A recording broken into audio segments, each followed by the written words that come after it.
Dulu mereka tertawa saat aku kehilangan segalanya. Mereka berdiri di depan rumahku sambil berbisik-bisik. Mereka mengatakan aku gagal. Mereka mengatakan hidupku sudah selesai. Bahkan ada yang sengaja memotret rumahku yang hampir disita lalu menyebarkannya ke grup warga. Aku hanya diam. Aku tidak membalas. Aku tidak menjelaskan apapun. Tapi setahun kemudian, orang-orang yang dulu mencemoohku justru datang satu persatu ke rumahku. Mereka berebut menyalamiku. Mereka berebut mengajakku bicara.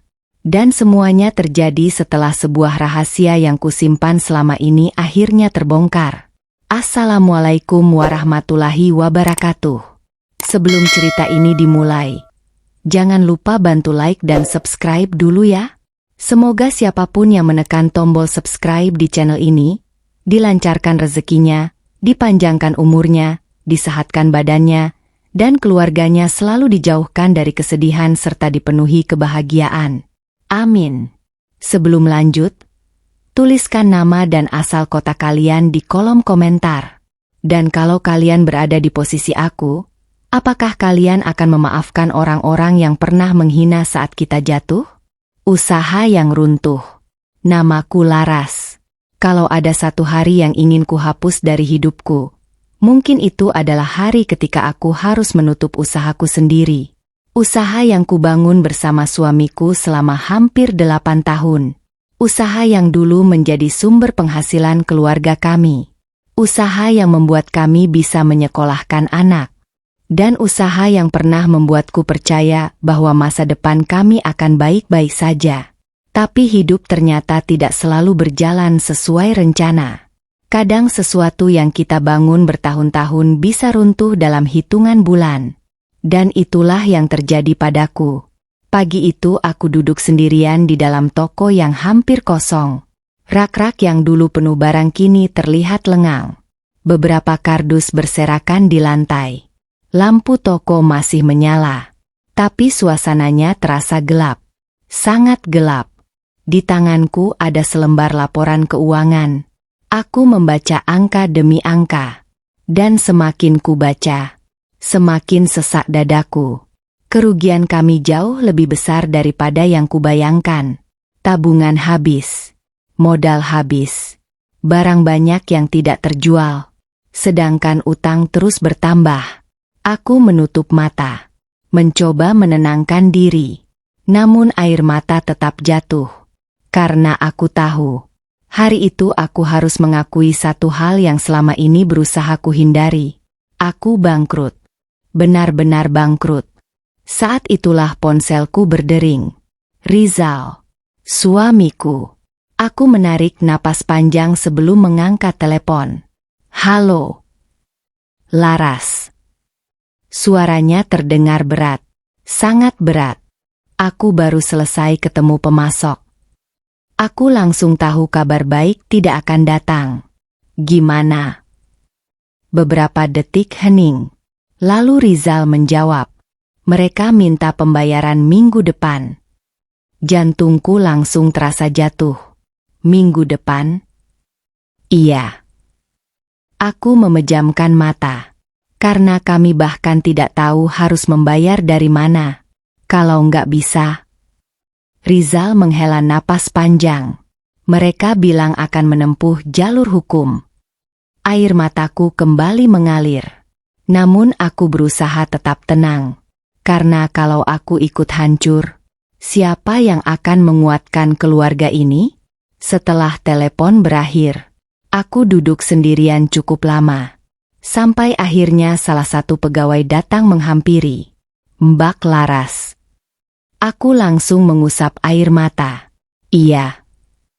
Pegawai itu terlihat tidak enak. Saya dengar toko mau tutup ya? Pertanyaan itu membuat dadaku sesak. Karena selama ini aku selalu berusaha terlihat kuat di depan mereka. Tapi ternyata kabar itu sudah menyebar. Aku mengangguk pelan. Mungkin. Pegawai itu menunduk. Lalu berkata sesuatu yang membuatku hampir menangis lagi. Terima kasih ya Mbak. Aku terdiam. Terima kasih sudah baik sama kami selama ini. Air mataku langsung jatuh. Karena di saat hidupku sedang runtuh, masih ada orang yang mengingat kebaikanku. Siang harinya aku pulang ke rumah. Rumah sederhana yang selama ini menjadi tempat kami berteduh. Namun bahkan rumah itu kini terasa berbeda. Karena setiap sudutnya mengingatkanku pada masalah yang sedang kami hadapi. Begitu masuk ke halaman, aku melihat dua orang ibu-ibu sedang berdiri tidak jauh dari pagar. Mereka langsung diam saat melihatku. Lalu saling berpandangan. Aku sudah sangat hafal dengan tatapan seperti itu. Tatapan orang yang sedang membicarakan seseorang. Dan orang itu adalah aku. Aku mencoba tidak peduli. Lalu masuk ke rumah. Namun dari jendela ruang tamu, aku masih bisa mendengar suara mereka. Kasihannya. Iya. Dulu kelihatannya sukses. Sekarang malah begini. Aku langsung menunduk. Karena kalimat itu lebih menyakitkan daripada yang mereka bayangkan. Bukan karena menghina, tapi karena benar. Malam harinya, Rizal pulang dengan wajah yang sangat lelah. Kami makan malam dalam diam. Sedangkan putri kami, Nisa, yang baru berusia 10 tahun terus bercerita tentang sekolahnya. Aku tersenyum. Berusaha terlihat baik-baik saja. Karena aku tidak ingin anakku ikut memikul beban orang dewasa. Namun setelah Nisa tidur, aku dan Rizal duduk di ruang tamu. Dan pembicaraan yang selama ini kami hindari akhirnya terjadi. Kalau memang harus tutup, kata Rizal pelan, tutup saja. Air mataku langsung jatuh. Karena kalimat itu terasa seperti mengubur mimpi yang sudah kami bangun bertahun-tahun. Aku gagal. Bisikku. Rizal langsung menggeleng. Kita gagal. Kalimat itu membuatku semakin menangis. Karena meski sedang terpuruk, dia masih memilih berkata, kita. Bukan, kamu. Namun ternyata cobaan belum selesai. Karena beberapa hari kemudian, kabar kebangkrutan kami mulai menyebar ke seluruh lingkungan. Dan orang pertama yang terlihat paling menikmati kabar itu adalah Bu Yanti, tetangga depan rumah. Wanita yang selama ini selalu iri dengan siapapun yang dianggap lebih berhasil darinya. Awalnya hanya gosip kecil, lalu berkembang menjadi cerita yang berbeda-beda. Ada yang bilang kami terlilit utang miliaran. Ada yang bilang rumah kami akan segera disita. Ada yang bilang suamiku kabur membawa uang. Dan semakin hari, cerita itu semakin liar. Sampai suatu sore, saat aku sedang menjemur pakaian di belakang rumah, aku mendengar suara tawa. Tawa beberapa orang perempuan. Tidak jauh dari pagar belakang. Awalnya aku tidak peduli. Namun kemudian aku mendengar namaku disebut. Laras. Tanganku langsung berhenti. Aku terdiam. Dan apa yang kudengar setelah itu membuat hatiku hancur. Makanya jangan terlalu pamer kalau lagi sukses. Tuh sekarang. Hidupnya berantakan. Mereka tertawa. Tertawa cukup keras. Sedangkan aku hanya berdiri mematung. Dengan jemuran yang masih berada di tangan. Dan untuk pertama kalinya, aku sadar. Perjuanganku bukan hanya melawan kebangkrutan. Tapi juga melawan orang-orang yang diam-diam menikmati kejatuhanku. Gunjingan satu kampung. Sejak sore itu, aku mulai memahami satu hal. Kebangkrutan bukan hanya soal kehilangan uang. Bukan hanya soal utang. Bukan hanya soal usaha yang tutup. Tapi juga soal bagaimana orang memperlakukan kita setelah semuanya hilang. Dan ternyata, itulah bagian yang paling menyakitkan. Malam itu aku tidak bisa tidur. Ucapan para tetangga terus terngiang di kepalaku. Makanya jangan terlalu pamer. Hidupnya berantakan. Padahal selama ini aku tidak pernah merasa memamerkan apapun. Aku hanya bekerja. Aku hanya berusaha. Aku hanya ingin keluargaku hidup lebih baik. Tapi rupanya, saat seseorang jatuh, orang-orang selalu punya cerita sendiri. Dan biasanya cerita itu jauh lebih kejam daripada kenyataan. Keesokan paginya aku mencoba menjalani hari seperti biasa. Aku memasak sarapan, menyiapkan bekal Nisa, mengantar anakku ke sekolah, dan berusaha tersenyum. Meski sebenarnya hatiku sedang hancur. Saat aku berjalan pulang dari sekolah Nisa, beberapa ibu-ibu sedang berkumpul di pos ronda. Begitu melihatku, mereka langsung diam. Seketika, seperti seseorang baru saja menekan tombol berhenti.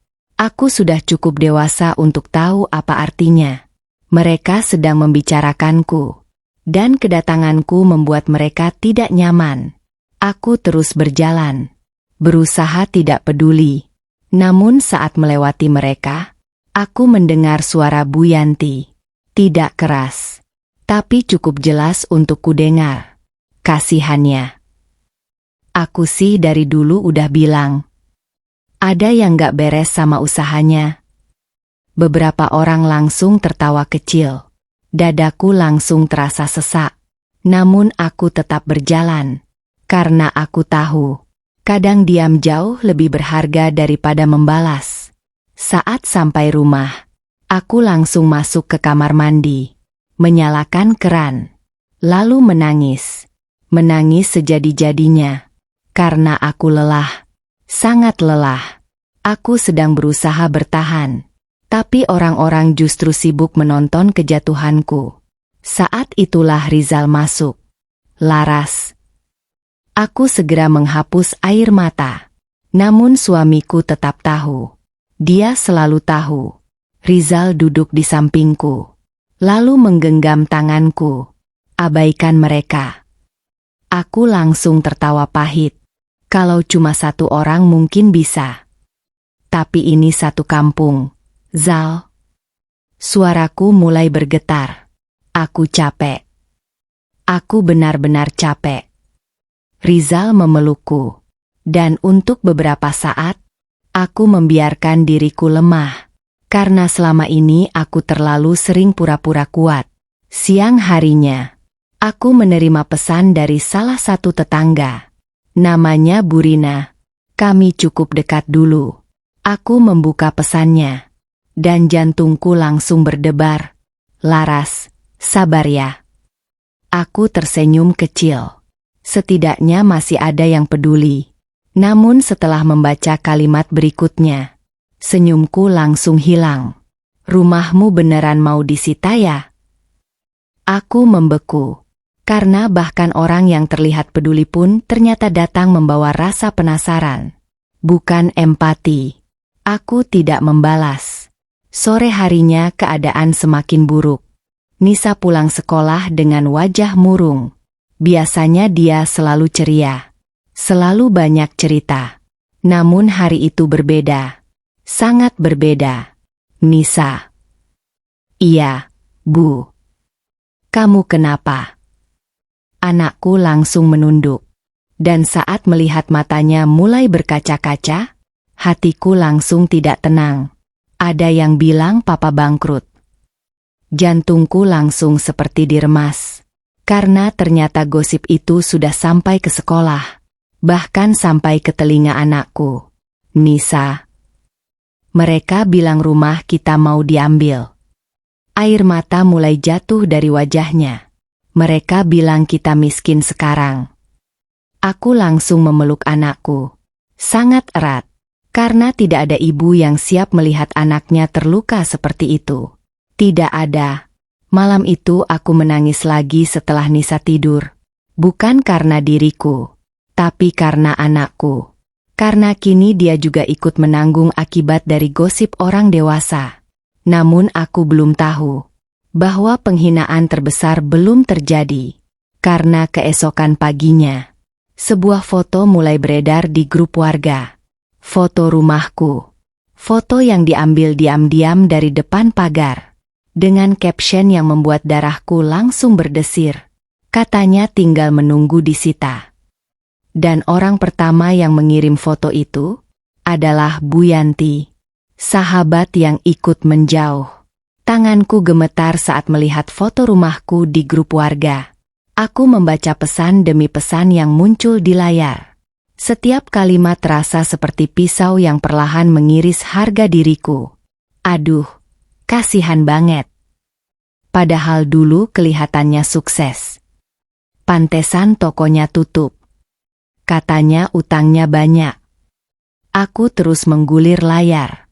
Dan semakin kubaca, semakin sesak dadaku. Tidak ada satupun yang bertanya apakah kabar itu benar. Tidak ada satupun yang mencoba memahami keadaan kami. Semua seolah berlomba-lomba menjadi hakim, mengadili hidup orang lain tanpa tahu kenyataannya.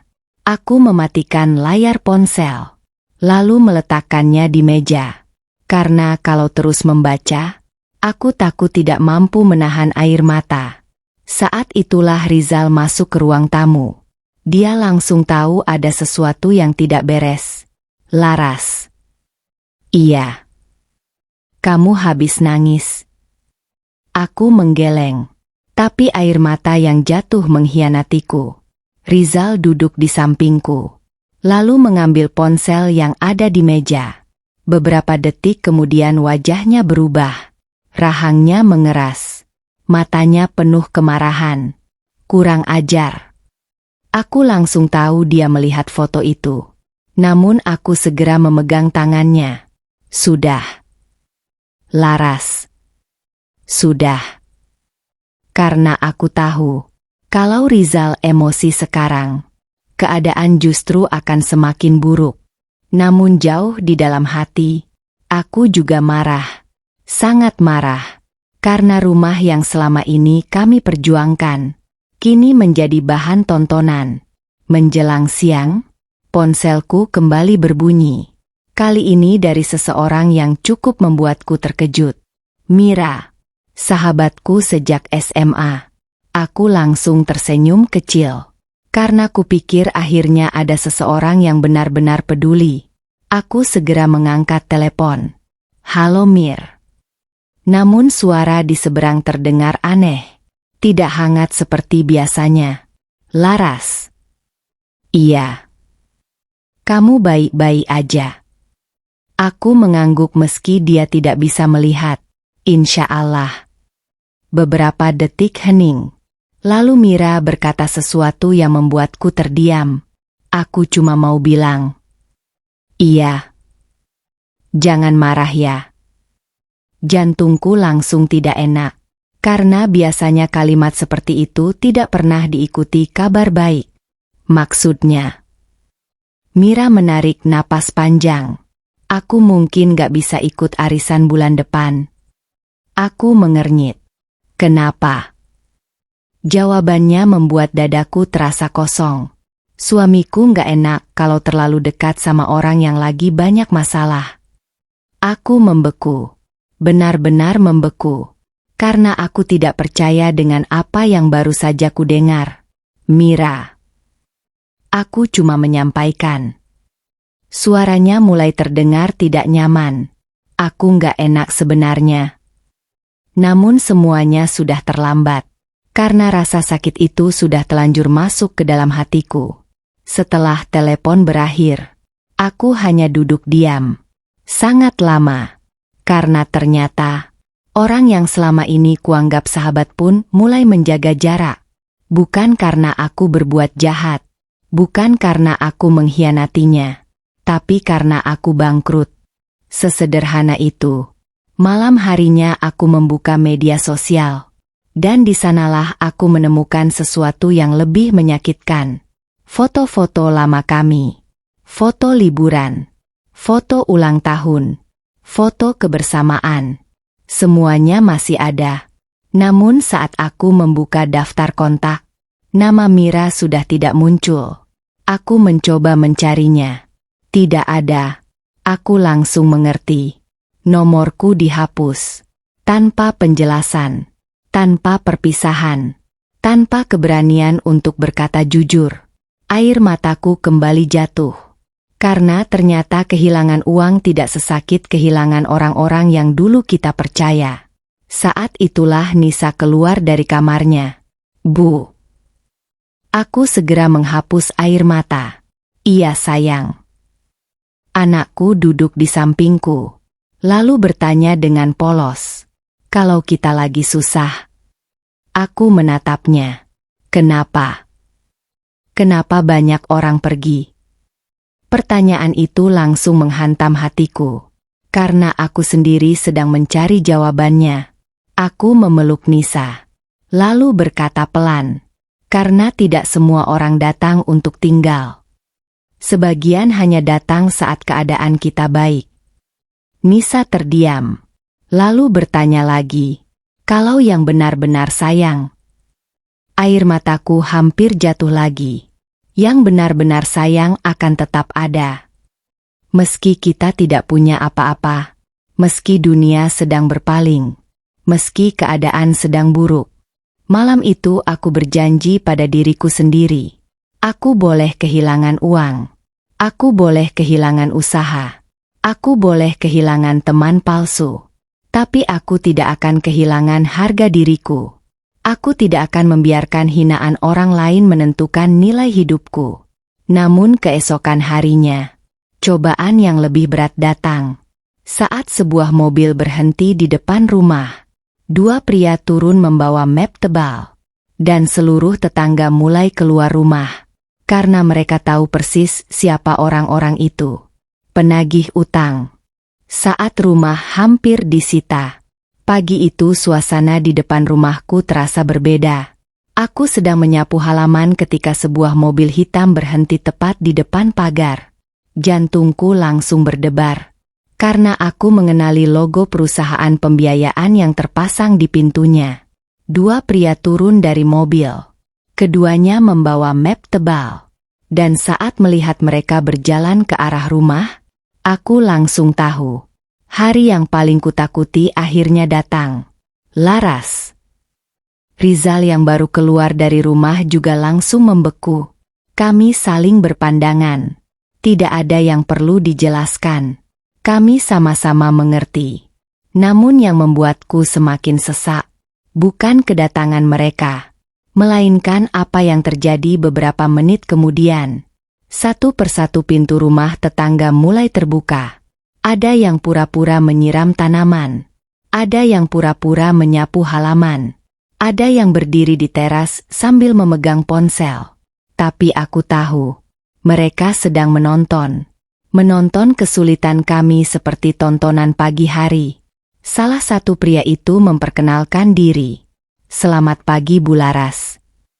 Aku mengangguk pelan. Selamat pagi. Kami ingin membicarakan kewajiban pembayaran yang tertunggak. Aku menelan ludah. Meski sudah menduganya, tetap saja mendengarnya membuat dadaku terasa berat. Kami paham situasi Ibu. Sebenarnya kami ingin mencari solusi terbaik. Aku bersyukur pria itu masih berbicara dengan sopan. Namun tetap saja, pembicaraan itu membuat seluruh tubuhku tegang. Rizal mengajak mereka masuk ke ruang tamu. Tapi sebelum masuk, aku sempat melihat Bu Yanti berdiri di depan rumahnya. Tangannya terlipat di dada. Dan wajahnya seolah sedang menikmati sesuatu. Aku langsung memalingkan muka. Karena kalau terus melihatnya, aku takut tidak bisa mengendalikan emosiku. Di dalam rumah, pembicaraan berlangsung hampir 1 jam. Aku dan Rizal berusaha menjelaskan keadaan kami. Menjelaskan bahwa usaha memang sedang hancur. Menjelaskan bahwa kami tidak berniat lari dari tanggung jawab. Kami hanya butuh waktu. Untungnya kedua pria itu cukup memahami. Mereka memberi kesempatan beberapa bulan untuk menyelesaikan sebagian kewajiban. Bukan kabar yang sempurna, tapi setidaknya belum seburuk yang kami bayangkan. Setelah mereka pergi, aku mengembuskan napas panjang. Untuk pertama kalinya sejak pagi. Namun ketenangan itu tidak bertahan lama. Karena saat aku keluar rumah, aku mendengar suara Bu Yanti. Cukup keras. seolah sengaja ingin kudengar. Nah kan. Aku langsung menoleh. Beberapa ibu-ibu sedang berdiri di dekatnya. Dan semuanya terlihat canggung. Tapi Bu Yanti justru semakin semangat. Dari dulu saya sudah bilang. Kalau kelihatannya terlalu bagus biasanya ada masalah. Beberapa orang mencoba mengalihkan pembicaraan. Tapi Bu Yanti terus melanjutkan. Saya sih nggak kaget. Orang hidup itu harus tahu diri. Dadaku langsung panas. Karena selama ini aku selalu diam. Selalu menahan diri. Tapi hari itu rasanya sangat sulit. Sangat sulit. Namun sebelum aku sempat mengatakan apapun, Rizal memegang tanganku. Pelan. Seolah meminta aku untuk tenang. Aku menarik napas panjang. Lalu masuk kembali ke rumah. Bukan karena takut. Tapi karena aku tahu. Membalas orang seperti Bu Yanti tidak akan mengubah apapun. Malam harinya. Aku duduk sendirian di ruang tamu. Lampu sengaja tidak terlalu terang. Karena aku tidak ingin siapapun melihat wajahku yang sembab. Saat itulah ponselku berbunyi. Pesan dari nomor yang tidak kukenal. Aku membuka perlahan. Dan isi pesannya membuatku terkejut. Halo Bu Laras. Saya mendapatkan nomor ibu dari seseorang. Saya mendengar usaha ibu sedang mengalami kesulitan. Aku langsung mengernyit. Siapa ini? Aku membaca pesan berikutnya. Saya ingin bertemu. Ada hal penting yang mungkin bisa mengubah keadaan ibu. Jantungku langsung berdebar. Karena pesan itu terdengar aneh. Sangat aneh. Aku bahkan tidak mengenal pengirimnya. Namun sebelum sempat membalas, pesan kedua masuk. Saya tahu ibu mungkin tidak percaya. Tapi saya mengenal almarhum ayah ibu. Tanganku langsung membeku. Karena nama ayahku sudah sangat lama tidak disebut orang asing. Dan untuk pertama kalinya setelah berbulan-bulan hidup dalam kesulitan, muncul secercah rasa penasaran. Siapa sebenarnya orang ini? Dan kenapa dia tahu tentang ayahku? Keputusan yang tidak dipahami. Aku terus menatap pesan dari nomor tak dikenal itu. Jari-jariku terasa dingin. Karena sudah lama sekali tidak ada kabar tentang ayahku dari orang luar. Ayah meninggal hampir 7 tahun lalu. Beliau hanya seorang pedagang sederhana. Bukan pejabat. Bukan pengusaha besar. Karena itu aku heran. Sangat heran. Kenapa tiba-tiba ada orang yang mengaku mengenalnya. Dan yang lebih aneh, orang itu seolah tahu apa yang sedang terjadi dalam hidupku. Aku membaca ulang pesan itu. Saya mengenal almarhum ayah ibu. Ada hal yang perlu kita bicarakan. Jantungku terus berdebar. Namun aku tetap berhati-hati. Karena dalam kondisi seperti sekarang, aku tidak boleh mudah percaya kepada siapapun. Aku akhirnya menunjukkan pesan itu kepada Rizal. Suamiku membaca perlahan. Lalu mengernyit. Kamu kenal? Aku menggeleng. Tidak. Jangan-jangan penipuan. Aku mengangguk. Itu juga yang kupikirkan. Kami berdua terdiam. Sampai akhirnya pesan berikutnya masuk. Kali ini berisi sebuah foto. Aku langsung membukanya. Dan seketika napasku tertahan. Karena foto itu adalah foto ayahku. Foto yang belum pernah kulihat sebelumnya. Ayah sedang berdiri di depan sebuah bangunan tua. Dan di sampingnya ada seorang pria muda.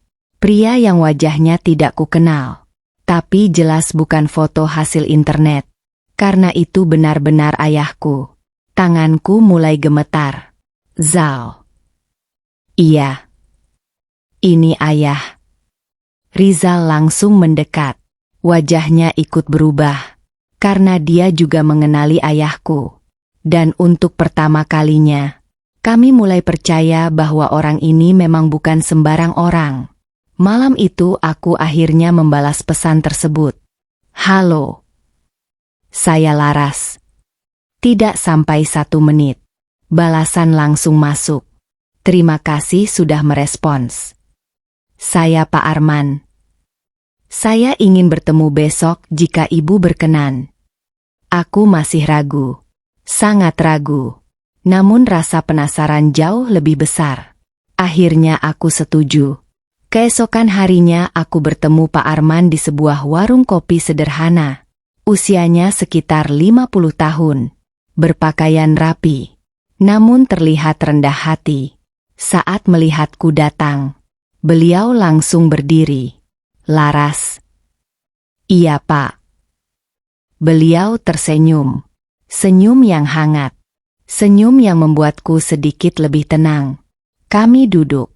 Dan beberapa menit pertama hanya diisi percakapan ringan. Sampai akhirnya beliau mengeluarkan sebuah map coklat. Map yang terlihat sudah lama. Laras. Iya Pak. Ayahmu pernah menolong saya. Aku langsung membeku. Karena selama hidupnya, ayah memang sering membantu orang. Bahkan saat keadaan keluarga kami sendiri tidak berlebihan. Pak Arman melanjutkan. 20 tahun lalu saya hampir kehilangan usaha. Saat semua orang menjauh, ayahmu membantu saya. Air mataku mulai menggenang. Karena cerita itu sangat mirip dengan keadaan yang sedang kualami sekarang. Ayahmu tidak memberi saya uang. Tapi beliau memberi saya kesempatan. Aku menunduk. Karena tiba-tiba aku sangat merindukan ayah. Sangat merindukannya. Dan saya tidak pernah melupakan itu. Pak Arman membuka map tersebut. Lalu menunjukkan beberapa dokumen. Aku tidak terlalu mengerti isinya. Namun yang jelas semuanya berkaitan dengan bisnis. Apa maksudnya Pak? Pak Arman tersenyum. Saya sedang membangun proyek distribusi baru. Aku semakin bingung. Beliau melanjutkan. Saya mencari orang yang bisa saya percaya. Dan saya ingat ayahmu. Jantungku langsung berdebar. Karena aku mulai memahami arah pembicaraan ini. Laras. Iya Pak. Saya ingin menawarkan kerjasama. Aku langsung terdiam. Kerjasama? Dalam kondisi seperti sekarang? Rasanya sulit dipercaya. Namun sebelum aku sempat berkata apapun, Pak Arman mengangkat tangan. Tidak perlu menjawab sekarang. Pikirkan dulu baik-baik. Aku mengangguk. Karena memang aku butuh waktu. Banyak waktu. Saat pulang ke rumah, aku menceritakan semuanya kepada Rizal. Namun reaksinya tidak seperti yang kuharapkan. Dia justru terlihat semakin khawatir. Kita bahkan gak kenal dia. Aku tahu. Kalau ternyata ini jebakan. Aku terdiam.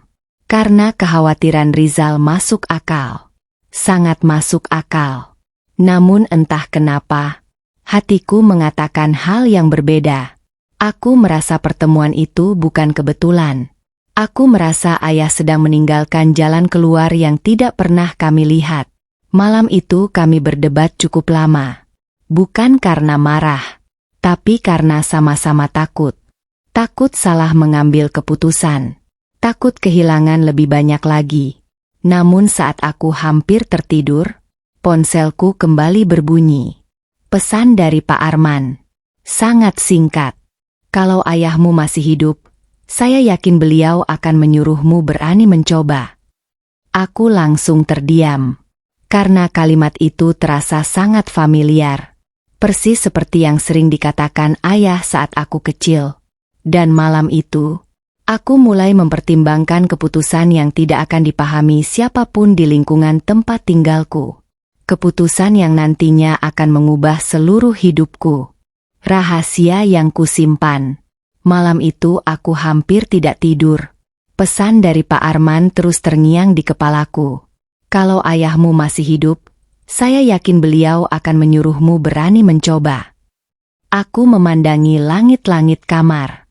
Sementara Rizal tertidur di sampingku. Namun aku tahu, Sebenarnya dia juga belum tenang. Kami sama-sama takut. Sama-sama bingung. Sama-sama berada di titik terendah dalam hidup. Dan justru di saat seperti itulah, seseorang datang membawa kesempatan yang tidak pernah kami bayangkan. Pagi harinya aku membuat keputusan. Keputusan yang bahkan tidak langsung kuberitahukan kepada siapapun. Termasuk kepada sebagian besar tetangga. Aku menerima tawaran Pak Arman. Namun tidak sepenuhnya. Aku meminta waktu untuk belajar lebih dulu. Untuk memahami proyek yang ditawarkan. Untuk memastikan semuanya benar-benar nyata. Dan ternyata, Pak Arman menghargai itu. Beliau tidak memaksa. Tidak menjanjikan kekayaan instan. Tidak memberikan janji manis seperti yang sering dilakukan banyak orang. Beliau hanya berkata, "Kita mulai dari kerja keras." Kalimat sederhana, tapi justru membuatku percaya. Sejak hari itu hidupku berubah. Bukan menjadi lebih mudah, justru lebih berat. Jauh lebih berat. Karena setiap pagi aku harus berangkat sebelum matahari terbit. Naik bus antar kota. Belajar. Bertemu klien. Mengurus dokumen. Mempelajari sistem distribusi yang sama sekali baru bagiku. Lalu pulang larut malam. Dan semua itu kulakukan diam-diam. Bukan karena ingin merahasiakan kesuksesan. Karena saat itu belum ada kesuksesan. Yang ada hanya perjuangan. Namun aku tidak ingin mendengar komentar orang sebelum ada hasil nyata. Aku sudah terlalu lelah menjadi bahan pembicaraan. Suatu sore saat aku pulang, aku melihat Bu Yanti sedang berdiri di depan rumahnya. Seperti biasa, matanya langsung memperhatikanku. Dari ujung kepala sampai kaki. Lalu tersenyum sinis. Baru pulang. Aku mengangguk. Iya Bu. Kerja apa sekarang? Aku tersenyum tipis. Masih belajar usaha. Bu Yanti langsung tertawa kecil. Tawa yang membuatku ingin pergi secepat mungkin. Belajar usaha lagi. Yang kemarin aja gagal. Beberapa ibu-ibu yang ada di dekatnya ikut tertawa. Dadaku terasa panas. Namun aku tetap diam. Karena aku sadar satu hal. Orang yang suka meremehkan tidak sedang mencari jawaban. Mereka hanya mencari hiburan. Dan aku tidak ingin menjadi hiburan mereka. Aku masuk rumah. Menutup pintu. Lalu menarik napas panjang. Sementara dari luar masih terdengar suara mereka. Kalau aku sih udah nyerah. Kasihan juga ya. Masih mimpi jadi pengusaha. Aku memejamkan mata. Dan untuk pertama kalinya, aku benar-benar memahami pelajaran hidup yang dulu sering dikatakan ayah. Kalau orang lain meragukanmu, jangan sibuk membuktikan. Buktikan lewat hasil. Malam itu aku bekerja sampai larut. Mempelajari laporan. Menghafal data. Belajar hal-hal yang belum pernah kupahami sebelumnya. Sampai Nisa menghampiriku. Ibu. Iya sayang. Kapan ibu istirahat? Aku tersenyum. Nanti. Anakku duduk di sampingku. Lalu memeluk lenganku. Aku kangen ibu yang sering ketawa. Kalimat itu langsung menusuk hatiku. Karena aku sadar. Dalam beberapa bulan terakhir, aku terlalu sibuk bertahan. Sampai lupa tersenyum. Aku memeluk Nisa erat. Dan diam-diam berjanji. Aku akan bangkit. Bukan untuk membuktikan kepada tetangga. Bukan untuk membalas hinaan siapapun. Tapi untuk keluargaku. Untuk anakku. Untuk diriku sendiri. Namun ternyata, tidak semua orang di rumah memahami keputusanku. Termasuk Rizal. Semakin hari, suamiku terlihat semakin gelisah. Karena hasil yang kami tunggu belum juga terlihat. Sedangkan utang masih ada. Tagihan masih datang. Tekanan masih terasa. Suatu malam, saat aku baru pulang dari pertemuan kerja, Rizal tiba-tiba berkata, "Laras." "Iya." "Kamu yakin dengan semua ini?" Aku langsung menatapnya. Karena nada suaranya berbeda. Sangat berbeda. Bukan marah, tapi putus asa. Dan itu jauh lebih menakutkan. "Aku yakin." Jawabku pelan. Rizal menunduk. Lalu berkata sesuatu yang membuat jantungku berdebar. Aku mulai nggak yakin. Ruangan langsung terasa sunyi. Karena untuk pertama kalinya, orang yang selama ini selalu berdiri di sampingku mulai kehilangan harapan. Dan aku tahu, jika aku tidak segera menemukan jalan keluar, aku mungkin tidak hanya kehilangan usaha. Aku juga bisa kehilangan kepercayaan suamiku. Suamiku hampir meninggalkanku. Aku mulai nggak yakin. Kalimat Rizal membuat seluruh tubuhku membeku. Aku menatap suamiku. Pria yang selama ini selalu berdiri di sampingku. Pria yang selalu menjadi tempatku bersandar. Dan malam itu, untuk pertama kalinya aku melihat keputusasaan yang begitu besar di wajahnya. Ruang tamu mendadak terasa sunyi. Hanya suara kipas angin yang terdengar pelan. Sedangkan aku tidak tahu harus menjawab apa. Karena jujur saja, aku juga takut. Sangat takut. Bedanya, aku memilih menyembunyikan ketakutan itu. Aku cuma capek. "Laras." Suara Rizal terdengar lemah. Bukan marah. Bukan membentak. Justru itulah yang membuatku semakin sedih. Karena orang yang marah masih punya tenaga untuk melawan. Sedangkan orang yang putus asa, seringkali sudah terlalu lelah untuk berjuang. Aku tahu. Kataku pelan. "Tidak." Rizal menggeleng. "Kamu nggak tahu." Air mataku langsung menggenang. Karena aku bisa merasakan beban yang selama ini dia pendam. Setiap hari aku lihat tagihan. Setiap hari aku lihat orang ngomongin kita. Setiap hari aku lihat kamu pulang malam. Aku takut. Tangannya gemetar. Dan itu jarang sekali terjadi. Sangat jarang. Aku takut kita gagal lagi. Dadaku terasa sesak. Karena ketakutan itu juga ada dalam diriku. Aku hanya tidak pernah mengucapkannya. Kita belum gagal. Rizal tertawa kecil. Tapi tawanya pahit. Sangat pahit. "Laras." "Iya." "Usaha kita sudah tutup. Tabungan habis. Mobil dijual. Perhiasan dijual. Kalau itu bukan gagal, apa namanya?" Air mataku akhirnya jatuh. Karena tidak ada satupun yang salah dari ucapannya. Tidak ada. Namun aku juga tahu, kalau kami menyerah sekarang, semuanya benar-benar berakhir. Aku mendekatinya, lalu menggenggam tangannya. "Percaya sekali lagi sama aku." Rizal menatapku.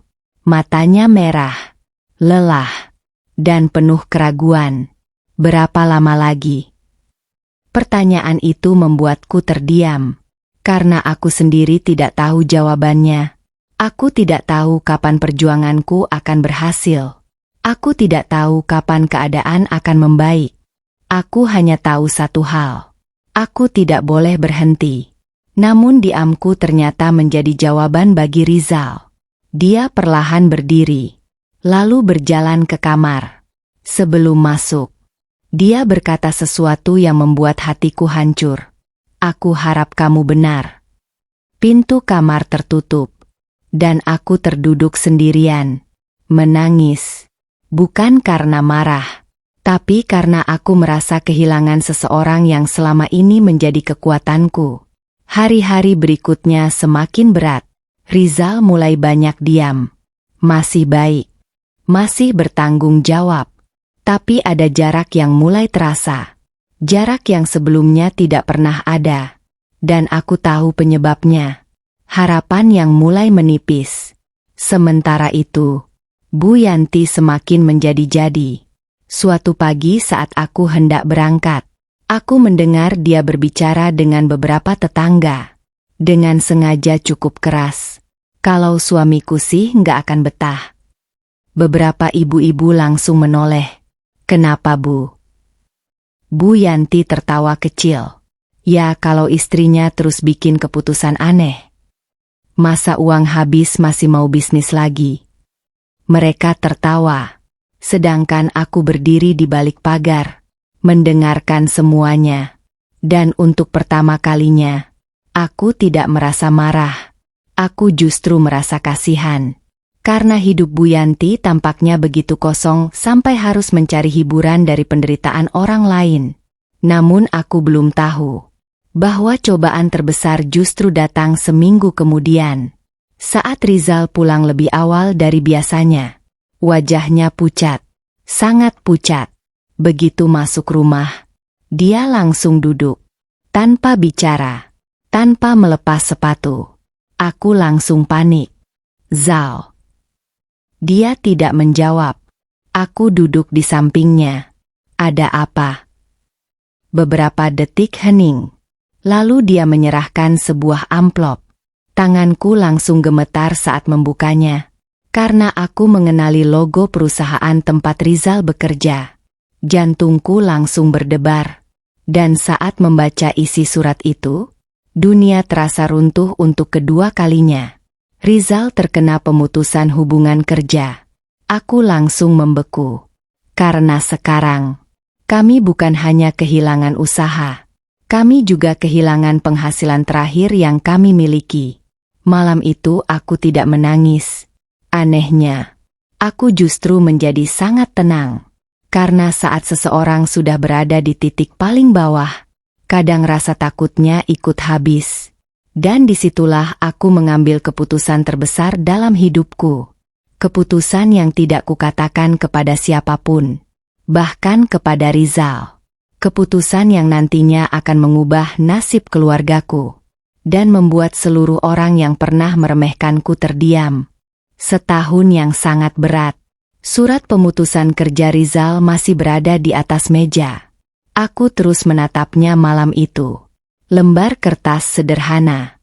Tapi rasanya seperti beban bertonton yang jatuh di atas keluarga kami. Usaha tutup. Tabungan habis. Utang masih ada. Dan sekarang, penghasilan terakhir kami juga hilang. Seharusnya aku menangis. Seharusnya aku panik. Seharusnya aku hancur. Tapi anehnya, aku justru merasa tenang. Sangat tenang. Karena saat hidup sudah menghantam kita berkali-kali, ada titik di mana kita berhenti takut. Bukan karena kuat, tapi karena sudah terlalu lelah untuk takut. Malam itu aku memandangi Rizal yang tertidur di sofa. Wajahnya terlihat sangat lelah, sangat sedih. Dan untuk pertama kalinya sejak menikah, aku melihat suamiku benar-benar kehilangan arah.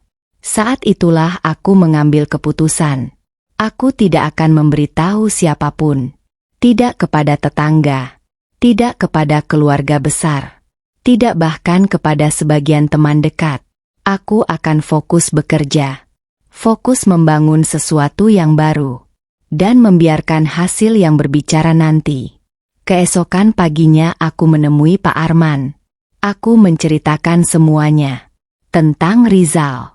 Tentang pekerjaan yang hilang. Tentang keadaan keluarga kami. Pak Arman mendengarkan tanpa menyela. Lalu berkata pelan. Laras. Iya Pak. Kalau kamu menyerah sekarang, semua penderitaan ini akan sia-sia. Aku langsung terdiam.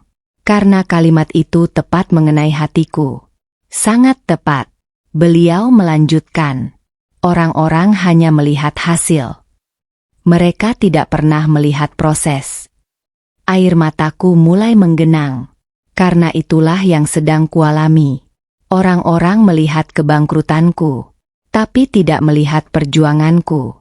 Orang-orang melihat aku jatuh. Tapi tidak melihat aku bangun setiap hari. Dan sejak hari itu, aku bekerja lebih keras dari sebelumnya. Jauh lebih keras. Pagi hari aku membantu proyek distribusi. Siang hari aku menemui klien. Sore hari aku belajar administrasi. Malam hari aku mempelajari laporan dan strategi. Lalu mengulang semuanya keesokan harinya. Hari demi hari. Minggu demi minggu. Bulan demi bulan. Tanpa libur. Tanpa keluhan. Tanpa kepastian. Karena saat itu aku bahkan belum tahu apakah semua usahaku akan berhasil. Yang ku tahu hanya satu.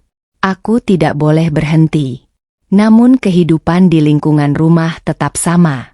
Bu Yanti masih menjadi orang yang paling rajin membicarakanku. Bahkan semakin rajin. Suatu hari saat aku pulang, aku mendengar dia berkata kepada tetangga, "Kalau saya sih realistis. Mending cari kerja biasa daripada mimpi jadi pengusaha lagi." Beberapa orang mengangguk. Sedangkan aku terus berjalan. Karena sekarang aku mulai mengerti. Orang yang mengejek biasanya tidak sedang melihat kemampuan kita. Mereka sedang melihat ketakutan mereka sendiri. Dan aku tidak ingin hidup berdasarkan ketakutan orang lain. Waktu terus berjalan. 3 bulan. 6 bulan. 8 bulan. Keadaan perlahan mulai berubah. Belum drastis. Tapi mulai terlihat.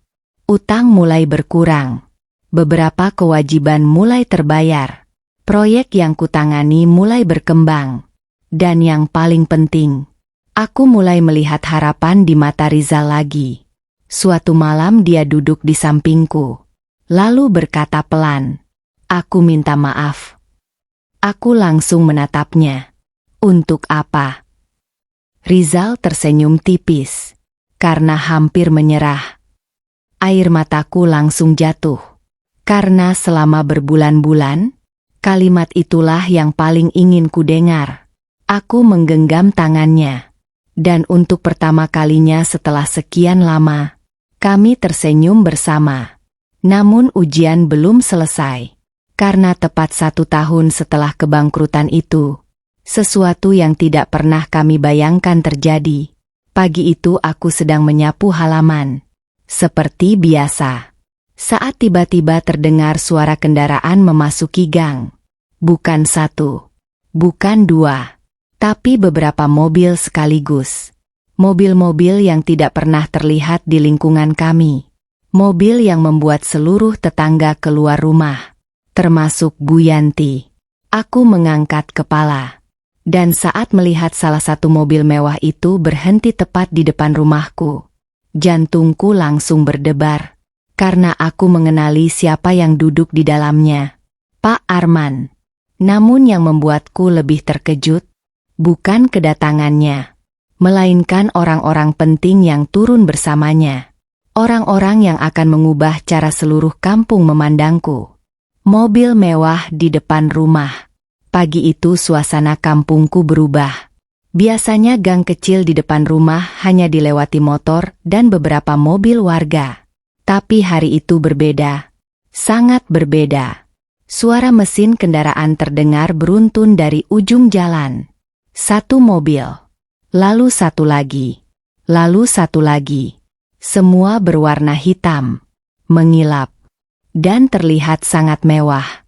Aku yang sedang menyapu halaman langsung berhenti. Begitu juga para tetangga. Pintu-pintu rumah mulai terbuka. Orang-orang keluar satu persatu. Persis seperti dulu saat penagih utang datang. Bedanya, kali ini ekspresi mereka bukan penasaran karena ada masalah, melainkan penasaran karena melihat sesuatu yang tidak biasa. Di antara semua orang, aku melihat Bu Yanti berdiri paling depan. Tangannya masih memegang sapu. Namun matanya tidak berkedip. Terus memperhatikan iring-iringan mobil itu. Siapa ya? Tamu siapa? Kok banyak banget? Suara bisik-bisik mulai terdengar. Aku sendiri juga bingung. Sampai salah satu mobil berhenti tepat di depan rumahku. Dan jantungku langsung berdebar. Karena aku mengenali sosok yang turun pertama. Pak Arman. Namun yang membuatku terkejut, beliau tidak datang sendirian. Ada beberapa pria berpakaian rapi yang ikut turun. Dan dari cara mereka berbicara serta bersikap, aku tahu mereka bukan orang sembarangan. Bu Yanti yang tadi begitu percaya diri langsung terlihat bingung. Sangat bingung. Karena seluruh tamu itu justru berjalan menuju rumahku. Laras. Pak Arman tersenyum lebar. Aku segera menghampiri. Selamat pagi, Pak. Selamat pagi. Beliau kemudian menepuk bahuku pelan. Sebuah gestur sederhana, tapi cukup membuat para tetangga melongo. Karena selama ini mereka mengira aku sudah habis. Sudah gagal. Sudah tidak punya masa depan. Dan sekarang, mereka melihat orang-orang penting datang mencariku. Bukan aku yang mencari mereka.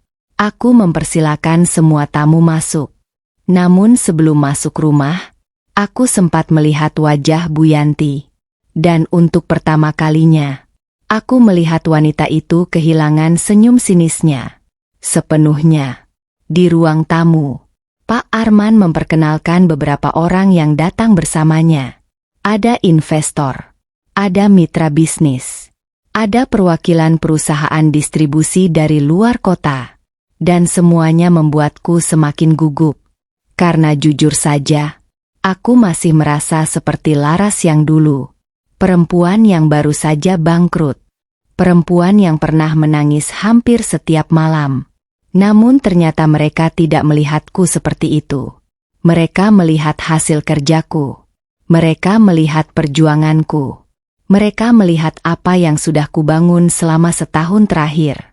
Salah satu pria yang duduk di samping Pak Arman tersenyum. Laras. Iya, Pak. Pak Arman banyak bercerita tentang Anda. Aku langsung tersipu. Karena aku tidak terbiasa dipuji. Apalagi setelah setahun terakhir hanya mendengar hinaan.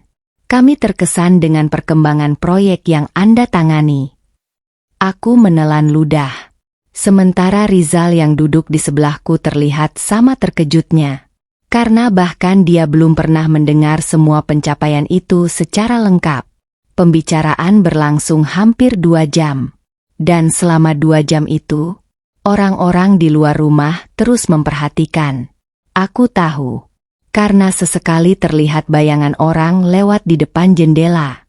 Ada yang pura-pura menyapu. Ada yang pura-pura jalan. Ada yang pura-pura mengantar anak. Padahal tujuannya sama. Ingin tahu apa yang sedang terjadi. Setelah pertemuan selesai, Pak Arman berdiri. Kemudian berkata sesuatu yang membuatku membeku. Laras. Iya, Pak. Saya bangga dengan kamu. Air mataku langsung menggenang. Karena kalimat itu mengingatkanku pada ayah. Sangat mengingatkanku pada ayah. Dan sebelum pergi, Pak Arman menambahkan satu kalimat lagi. Mulai minggu depan kita akan umumkan kerja sama nasional itu. Aku langsung terdiam.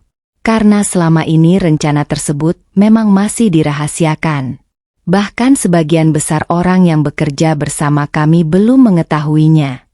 Namun kini semuanya mulai mendekati kenyataan.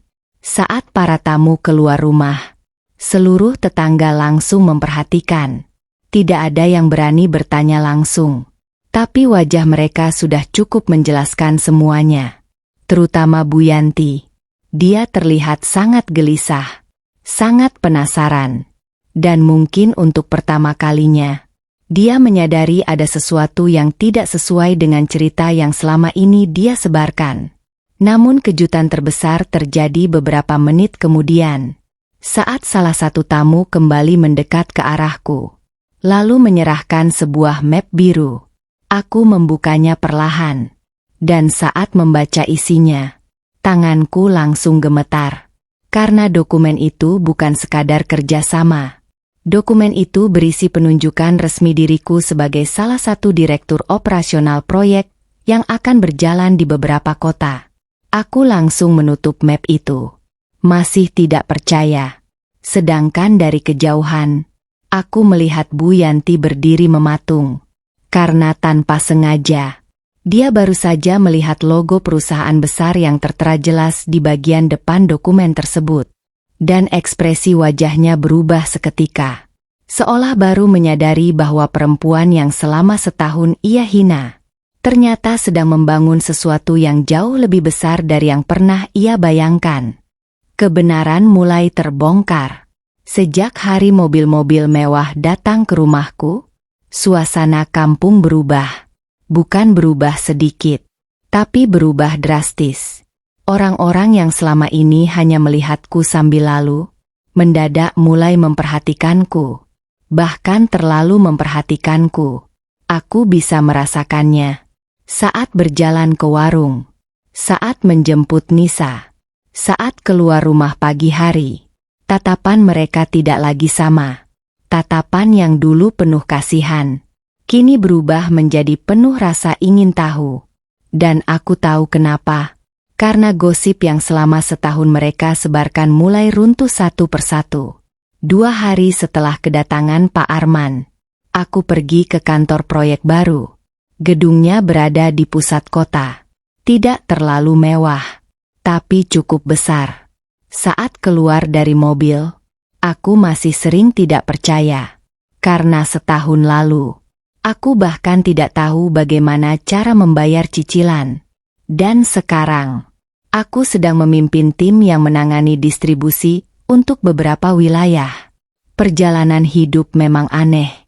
Kadang kita dipaksa jatuh sangat dalam, agar tahu seberapa kuat kita saat bangkit. Namun di kampungku, kebenaran mulai menyebar jauh lebih cepat daripada yang kubayangkan. Semuanya bermula dari Pak Surya, Ketua RT. Orang yang selama ini sebenarnya cukup baik. Hanya saja sering memilih diam saat gosip beredar. Suatu sore beliau datang ke rumah. Mbak Laras. Iya Pak. Boleh ngobrol sebentar? Aku mempersilakannya masuk. Setelah duduk beberapa menit, Pak Surya terlihat ragu. Seolah sedang mencari cara menyampaikan sesuatu. Ada apa Pak? Beliau tersenyum canggung.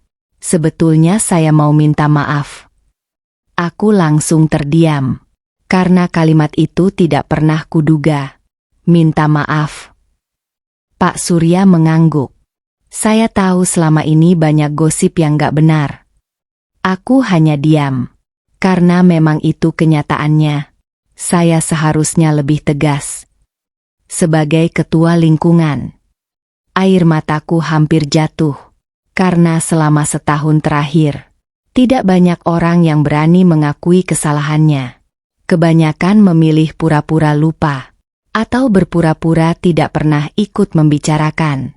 Namun Pak Surya berbeda. Beliau mengakui semuanya. Dan itu cukup berarti bagiku. Sebelum pulang, Pak Surya berkata sesuatu yang membuatku heran. Minggu depan ada pertemuan warga. Aku mengangguk. Lalu, saya ingin mengundang Mbak Laras untuk hadir. Aku semakin bingung. Kenapa? Pak Surya tersenyum. Nanti juga tahu. Setelah beliau pergi, aku masih memikirkan ucapannya. Namun ternyata itu bukan satu-satunya kejutan. Karena malam harinya, Bu Yanti datang ke rumahku. Ya, Bu Yanti, tetangga yang selama ini paling rajin menghina, paling rajin bergosip, paling senang melihatku jatuh. Begitu melihatnya berdiri di depan pagar, aku sempat mengira ada yang salah. Karena biasanya dia tidak pernah datang. Apalagi malam-malam. Aku membuka pintu. Iya Bu. Untuk pertama kalinya, Bu Yanti terlihat tidak percaya diri. Sangat tidak percaya diri. Saya cuma lewat. Aku hampir tersenyum. Karena rumahku tidak berada di jalur yang harus dilewati. Tapi aku tetap diam. Kemudian Bu Yanti bertanya, itu kemarin yang datang siapa ya? Akhirnya, pertanyaan yang selama ini ditahannya keluar juga. Aku menjawab singkat. Rekan kerja. Bu Yanti terlihat kecewa. Mungkin dia berharap mendapat cerita lebih banyak. Namun aku tidak berniat menjelaskan. Karena selama setahun aku dihukum oleh gosip. Sekarang aku tidak ingin hidupku kembali menjadi bahan pembicaraan. Beberapa hari kemudian, kebenaran mulai menyebar sendiri. Salah satu artikel bisnis lokal memuat berita tentang proyek yang kami jalankan. Ada foto, ada nama perusahaan, dan tanpa sengaja, ada fotoku di sana. Sebagai salah satu pimpinan operasional. Awalnya aku tidak terlalu memikirkannya. Sampai Nisa pulang sekolah. Dengan wajah penuh semangat. Bu, ada apa? Anakku langsung memelukku. Kata Bu Guru, Ibu masuk berita. Aku langsung tertawa. Karena reaksi polos anakku sangat lucu. Namun yang tidak lucu adalah apa yang terjadi setelah itu. Dalam waktu kurang dari 2 hari. Seluruh kampung tahu. Mereka tahu aku tidak bekerja serabutan seperti yang selama ini mereka kira. Mereka tahu proyek yang kujalankan berkembang pesat. Mereka tahu utang kami hampir lunas. Dan mereka tahu, aku tidak bangkrut selamanya. Aku hanya sedang membangun ulang hidupku. Sore itu saat aku keluar rumah, beberapa orang yang dulu pura-pura tidak mengenalku mulai menyapa. Bu Laras. Sehat ya? Apa kabar? Aku hanya tersenyum. Karena aku masih ingat. Sangat ingat. Orang-orang yang sama pernah menonton saat hidupku hancur. Dan kini mereka mulai mendekat lagi. Namun yang paling mengejutkan terjadi menjelang malam. Saat Pak Surya mengirim pengumuman resmi ke grup warga. Pengumuman yang langsung membuat seluruh kampung heboh. Karena untuk pertama kalinya, beliau akan mengungkap sesuatu tentang diriku di depan semua warga. Sesuatu yang selama ini tidak diketahui siapapun. Termasuk Bu Yanti. Orang yang dulu menghina datang. Pengumuman dari Pak Surya langsung membuat grup warga ramai. Sangat ramai. Bahkan lebih ramai daripada saat gosip kebangkrutanku pertama kali menyebar. Aku membaca pesan demi pesan yang masuk. Dan hampir semuanya berisi pertanyaan yang sama. Memangnya ada acara apa? Kenapa harus kumpul? Ada pengumuman penting. Aku hanya tersenyum kecil. Karena aku sendiri belum tahu persis apa yang akan disampaikan Pak Surya. Yang ku tahu hanya satu. Beliau memintaku hadir. Dan itu cukup membuat seluruh kampung penasaran. Malam sebelum acara, aku duduk di teras rumah bersama Rizal. Udara terasa sejuk. Untuk pertama kalinya setelah sekian lama, kami bisa duduk tanpa membicarakan utang. Tanpa membicarakan tagihan. Tanpa membicarakan masalah. Rizal menatapku. Lalu tersenyum. Aku bangga sama kamu. Aku langsung menunduk. Karena kalimat itu masih terasa asing. Bukan karena aku tidak pernah mendengarnya. Tapi karena sudah terlalu lama aku merasa gagal. Dan sekarang, mendengar seseorang bangga padaku membuat hatiku hangat. Masih panjang perjalanan kita. Kataku pelan. Rizal mengangguk. Tapi kita sudah nggak di titik yang sama seperti setahun lalu. Aku tersenyum. Karena itu benar. Sangat benar. Keesokan harinya, balai warga penuh. Bahkan lebih penuh dari biasanya. Semua orang datang. Ibu-ibu, bapak-bapak, pemuda. Bahkan beberapa warga yang jarang terlihat pun hadir. Dan aku tahu alasannya. Mereka penasaran. Mereka ingin tahu apa yang sebenarnya terjadi. Saat aku masuk bersama Rizal, suasana langsung berubah. Orang-orang memperhatikanku. Dan yang paling membuatku heran, beberapa orang yang selama setahun terakhir hampir tidak pernah menyapaku. Kini tersenyum ramah. Sangat ramah. Seolah tidak pernah terjadi apa-apa. Aku memilih duduk di belakang. Namun Pak Surya justru memanggil. Mbak Laras, di depan saja. Aku langsung terkejut. Di depan. Iya. Semua mata langsung tertuju kepadaku. Dan jujur saja, aku tidak nyaman. Sangat tidak nyaman. Karena selama setahun terakhir aku terbiasa menjadi bahan pembicaraan. Bukan pusat penghargaan. Acara dimulai. Beberapa agenda warga dibahas terlebih dahulu. Lalu akhirnya Pak Surya berdiri. Dan suasana mendadak hening. Sebelum acara selesai, saya ingin menyampaikan sesuatu. Semua orang langsung memperhatikan, termasuk Bu Yanti yang duduk di barisan tengah. Pak Surya menarik napas panjang, lalu berkata, "Setahun lalu kita semua tahu Bu Laras mengalami kesulitan." Aku langsung menunduk, karena kenangan itu masih terasa menyakitkan. Sangat menyakitkan. Tapi ada satu hal yang banyak orang tidak tahu. Suasana semakin sunyi. Selama menghadapi kesulitan itu, Bu Laras tidak pernah meminta bantuan warga. Tidak pernah menyalahkan siapapun. Dan tetap membantu kegiatan lingkungan semampunya. Air mataku mulai menggenang. Karena aku tidak menyangka Pak Surya memperhatikan semua itu. Beliau melanjutkan. Saat banyak orang membicarakan beliau justru bekerja diam-diam untuk bangkit.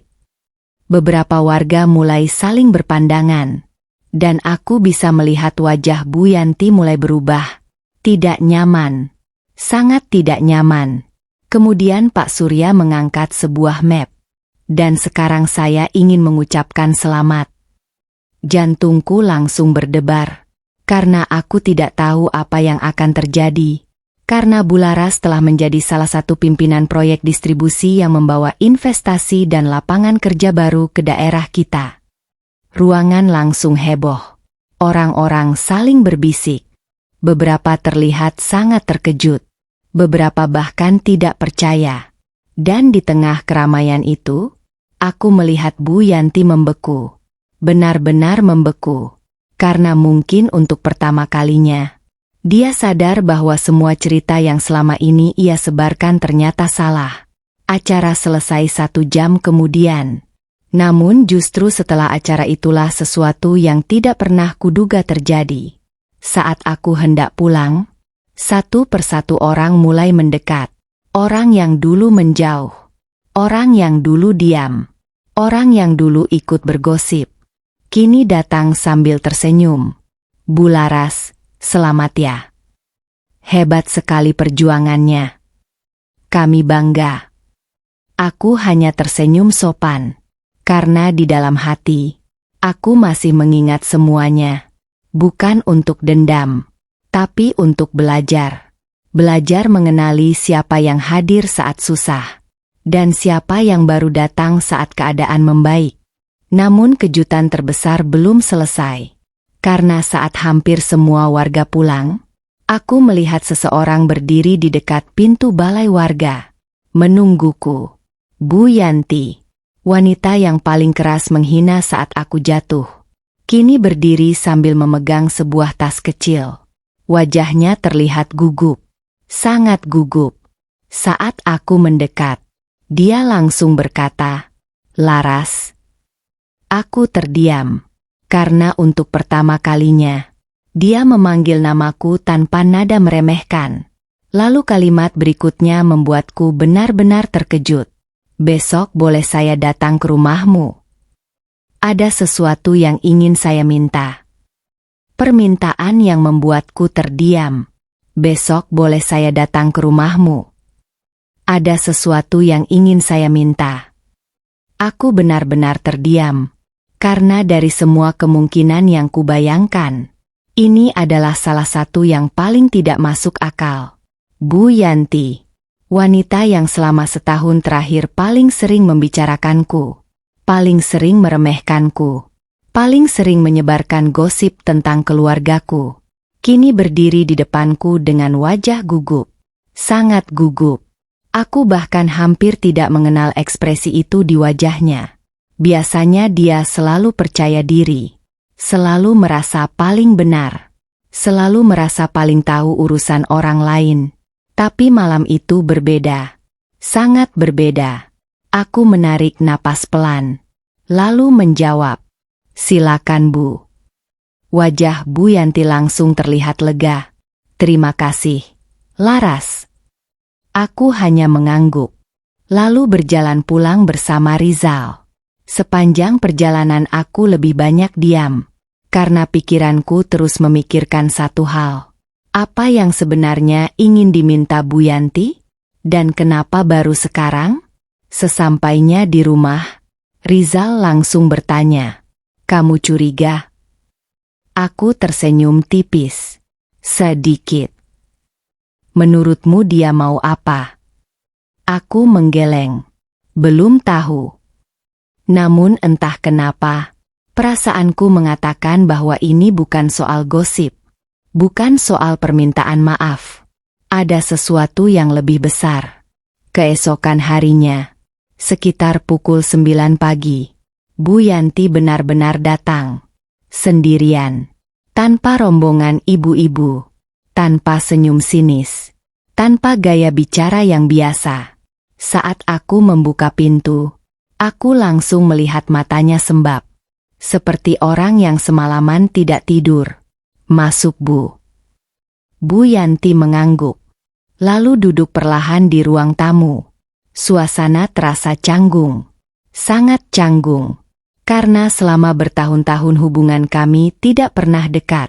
Aku membuatkan teh. Lalu duduk di depannya. Beberapa menit tidak ada yang bicara. Sampai akhirnya Bu Yanti membuka suara. "Laras." "Iya, Bu." Aku malu sebenarnya datang ke sini. Aku langsung terdiam. Karena aku tidak pernah menyangka akan mendengar kalimat itu. Dari dirinya. Bu Yanti menunduk. Tangannya saling menggenggam erat. Seolah sedang menahan sesuatu. "Aku tahu aku banyak salah sama kamu." Air mataku hampir jatuh. Karena selama setahun terakhir, tidak ada satupun orang yang benar-benar mengakui kesalahannya seperti itu. Banyak yang mendadak baik. Banyak yang mendadak ramah. Tapi jarang yang benar-benar jujur. Aku sering ngomongin kamu. Aku sering meremehkan kamu. Aku sering bikin cerita yang gak benar. Suaranya mulai bergetar. Dan untuk pertama kalinya, aku melihat penyesalan yang nyata. Namun sebelum aku sempat menjawab, Bu Yanti tiba-tiba menangis. Benar-benar menangis. Aku langsung kaget. Karena selama ini aku mengenalnya sebagai wanita yang keras. Sangat keras. "Laras." "Iya, Bu." "Tolong bantu saya." Jantungku langsung berdebar. Karena akhirnya inti pembicaraan itu keluar. "Ada apa?" Bu Yanti mengusap air mata. Lalu berkata pelan, "Anak saya kehilangan pekerjaan." Aku langsung membeku. Karena aku tidak pernah mendengar kabar itu. Beliau melanjutkan, "Sudah 6 bulan. Sampai sekarang belum dapat kerja lagi." Air matanya kembali jatuh. Utang mulai banyak. Tabungan habis. Dadaku langsung terasa sesak. Karena kalimat-kalimat itu terdengar sangat familiar. Terlalu familiar. Karena itulah yang dulu terjadi pada keluargaku. Dan untuk pertama kalinya, aku melihat Bu Yanti berada di posisi yang dulu pernah kualami. Posisi yang sangat menyakitkan. "Laras." "Iya, Bu." "Pak Surya bilang perusahaanmu sedang membuka lowongan." Aku mulai memahami semuanya. Dan ternyata benar. Bu Yanti menatapku dengan mata penuh harap. "Tolong bantu anak saya." Ruangan mendadak sunyi. Sangat sunyi. Karena disitulah pertarungan sebenarnya dimulai. Bukan soal pekerjaan. Bukan soal lowongan. Tapi soal hatiku. Karena aku masih ingat semuanya. Masih ingat saat rumahku difoto. Masih ingat saat anakku menangis karena diejek. Masih ingat saat keluargaku menjadi bahan tontonan. Masih ingat saat Bu Yanti tertawa bersama orang-orang yang menikmati kejatuhanku. Semuanya masih jelas. Sangat jelas. Dan sekarang, orang yang pernah membuat hidupku lebih berat datang meminta pertolongan. Kalau kalian jadi aku, apa kalian akan membantu? Atau membiarkannya merasakan apa yang dulu kalian rasakan? Pertanyaan itu terus berputar di kepalaku. Sementara Bu Yanti duduk di depanku, menunggu jawaban, dengan mata yang penuh harapan. Dan untuk pertama kalinya dalam hidupnya, nasib keluarganya berada di tanganku. Aku menarik napas panjang, lalu mulai membuka mulut.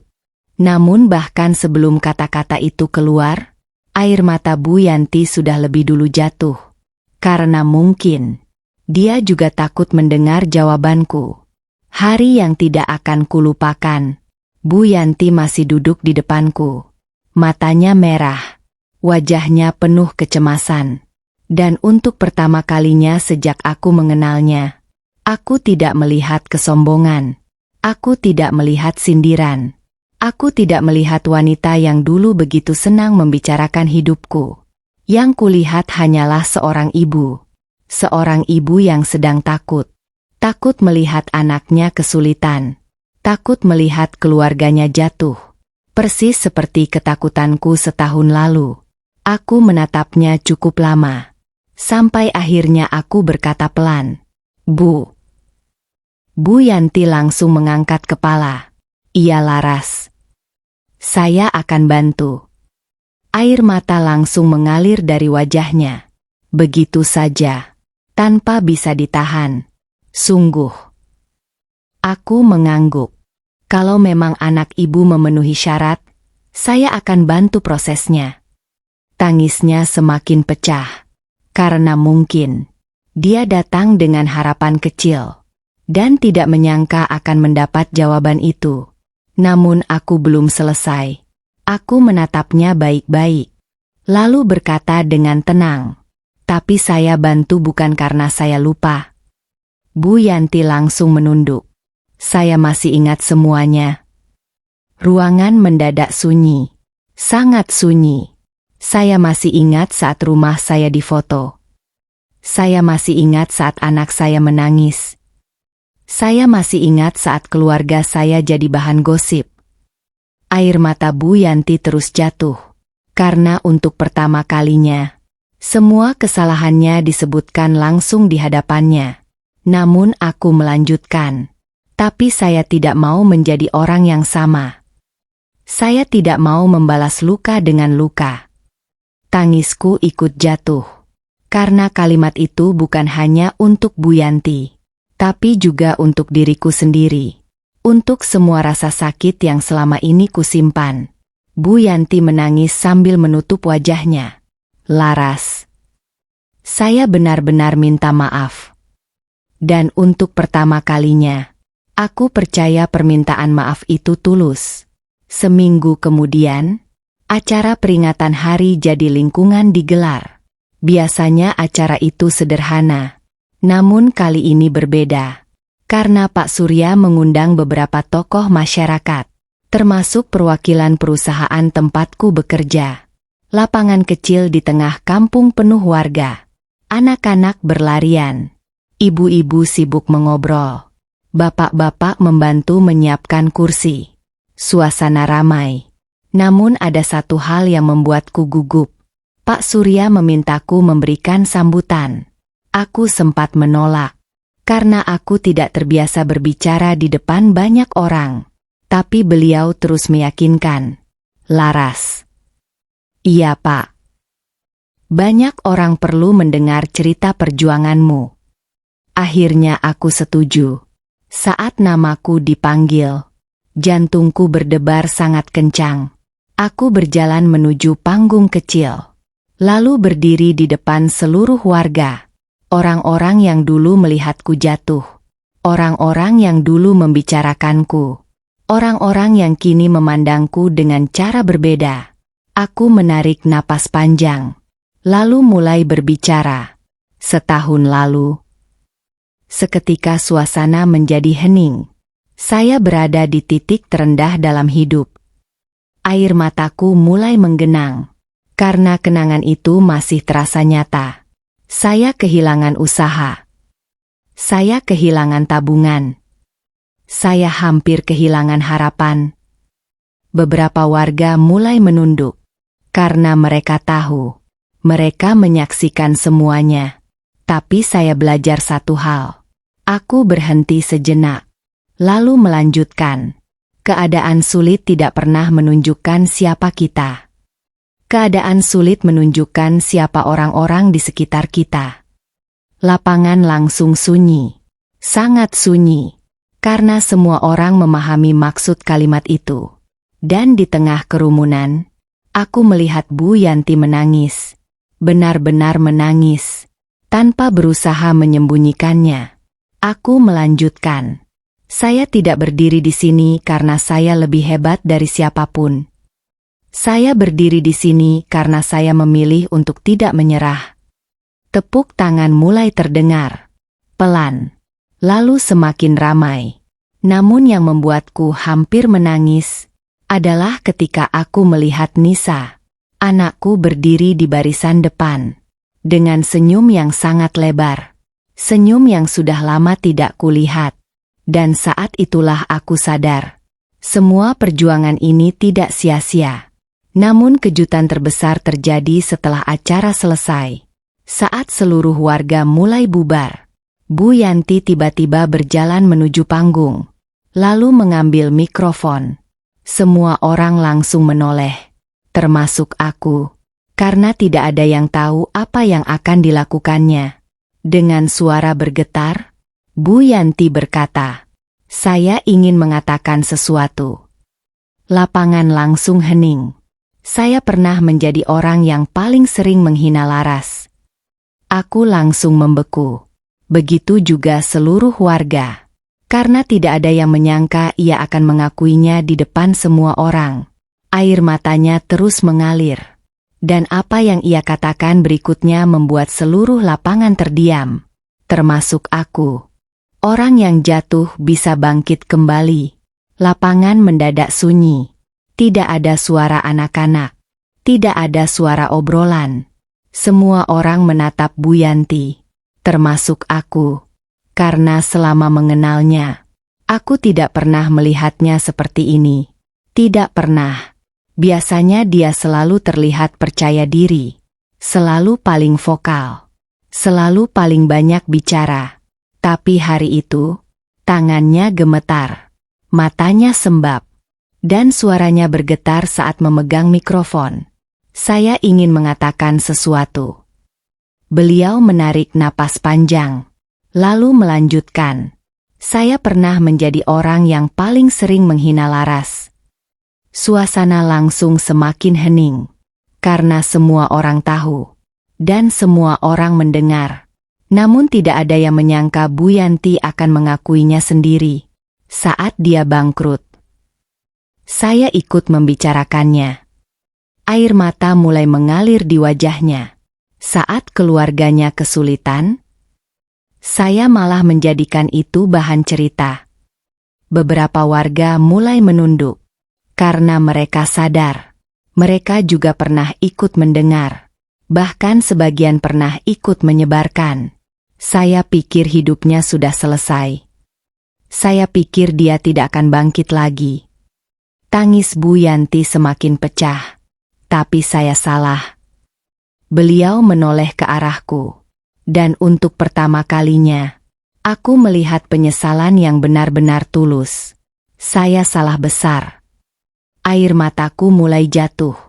Karena aku tahu, mengakui kesalahan di depan banyak orang tidak mudah. Sangat tidak mudah. Apalagi bagi seseorang yang selama ini selalu ingin terlihat benar. Kemudian Bu Yanti berkata sesuatu yang membuat seluruh lapangan terdiam. Saat anak saya kesulitan, orang pertama yang membantu justru orang yang pernah saya sakiti. Suara tangis mulai terdengar dari beberapa ibu-ibu. Karena mereka memahami maksudnya. Mereka memahami pelajarannya. Dan mungkin Mereka juga mulai mengingat bagaimana mereka pernah memperlakukanku. Bu Yanti menghapus air mata, lalu berkata, "Laras." "Iya, Bu. Terima kasih karena tidak membalas keburukan saya." Aku langsung menangis. Karena jujur saja, ada masa di mana aku ingin marah. Ada masa di mana aku ingin membalas. Ada masa di mana aku ingin membuat mereka merasakan apa yang kurasakan. Tapi akhirnya aku memilih jalan yang berbeda. Bukan karena aku lebih baik, tapi karena aku tahu rasanya disakiti. Dan aku tidak ingin memberikan rasa sakit yang sama kepada orang lain. Tepuk tangan mulai terdengar. Pelan. Lalu semakin ramai. Semakin keras. Sampai akhirnya seluruh lapangan dipenuhi tepuk tangan. Namun bukan untukku. Bukan untuk Bu Yanti. Melainkan untuk pelajaran hidup yang sedang terjadi di depan mata mereka. Setelah acara selesai, banyak warga mulai mendatangiku. Orang-orang yang dulu menjaga jarak. Orang-orang yang dulu hanya diam. Dan orang-orang yang dulu ikut bergosip. Mereka menyalamiku. Mereka meminta maaf. Mereka bercerita. Dan untuk pertama kalinya, aku tidak lagi merasa marah. Karena hidup sudah mengajarkanku sesuatu. Kadang orang menyakiti bukan karena mereka kuat, tapi karena mereka tidak pernah belajar berempati. Malam itu aku duduk di teras rumah bersama Rizal dan Nisa. Udara terasa sejuk. Suasana terasa damai. Sangat damai. Nisa menyandarkan kepalanya di bahuku. Sedangkan Rizal menggenggam tanganku. "Lelah?" tanyanya. Aku tersenyum. Sedikit. Tapi bahagia. Rizal ikut tersenyum. Lalu berkata, "Aku hampir menyerah waktu itu." Aku menoleh kepadanya. "Aku juga." Kami tertawa kecil. Karena akhirnya kami bisa membicarakan masa sulit itu tanpa menangis, tanpa rasa takut, tanpa rasa malu. Dan saat itulah ponselku berbunyi. Pesan dari Pak Arman. Aku membukanya. Lalu tersenyum. "Ada apa?" tanya Rizal. Aku menyerahkan ponsel. Rizal membacanya. Dan langsung tertawa. Karena isi pesannya singkat. Sangat singkat. "Selamat. Kamu lulus ujian yang sebenarnya." Aku langsung terdiam. Karena aku tahu maksudnya. Ujian yang sebenarnya bukan saat aku bangkrut. Bukan saat aku kehilangan usaha. Bukan saat aku kehilangan uang. Melainkan saat aku punya kesempatan membalas, tapi memilih tidak melakukannya. Setahun lalu, aku adalah perempuan yang ditertawakan. Perempuan yang dianggap gagal.